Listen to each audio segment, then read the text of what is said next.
Emmanuel Faux, Europe Nuit, autour du monde. Autour du monde, le regret international d'Alexandre Adler après ses 21 décapitations de coptes égyptiens par l'État islamique en Libye et la réaction immédiate du Caire dans la foulée. Alexandre, on évoque périodiquement le sort fait aux chrétiens d'Orient, mais là, 21 religieux tués d'un coup, c'est quand même terrible. C'est épouvantable, c'est une chose qui saisit évidemment tout le monde d'horreur. Il faut dire que la communauté chrétienne d'Égypte, les Coptes, n'ont pas été à la fête ces dernières années. Juste avant le début du printemps arabe, la cathédrale d'Alexandrie brûlait à la Noël avec 40 morts. Mais là, ces 21 morts assassinés de sang-froid et atrocement de surcroît, c'est quelque chose auquel on a peine à croire et pourtant ça a eu lieu.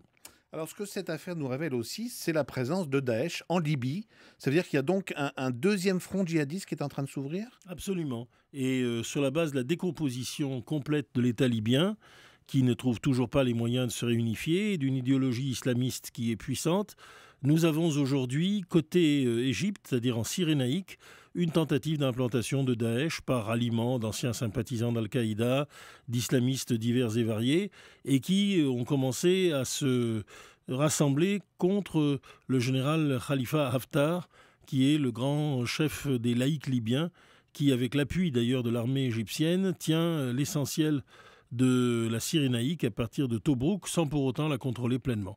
Et là, nous avons donc un second front qui ressemble d'ailleurs comme un frère à celui qui s'établit maintenant dans le désert du Sinaï, à la porte de l'Égypte là aussi.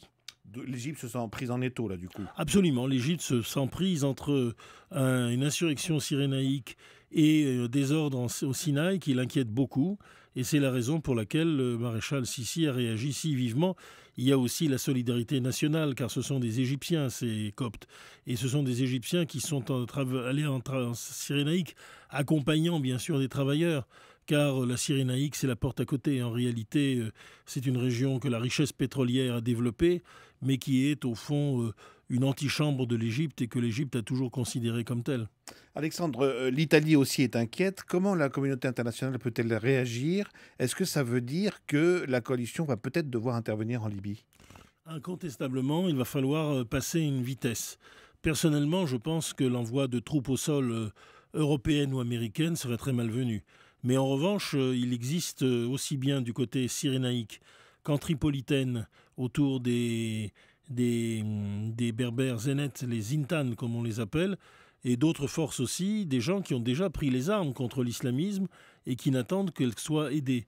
Pour ma part, je pense que la solution idéale serait une intervention égyptienne massive en Cyrénaïque et une intervention des pays du Maghreb, Algérie, Tunisie et Maroc, en tripolitaine, pour mettre fin à la désorganisation et à l'anarchie. Mais avant qu'on ne mette bout à bout un tel corps expéditionnaire, malheureusement, je crains qu'il y ait encore des nouvelles très alarmantes qui nous viennent. Et c'est seulement à ce moment-là que la communauté internationale commencera à se mettre en marche. L'ouverture d'un nouveau front djihadiste de Daesh en Libye dans le regard international d'Alexandre Adler. Merci Alexandre. Mais c'est moi.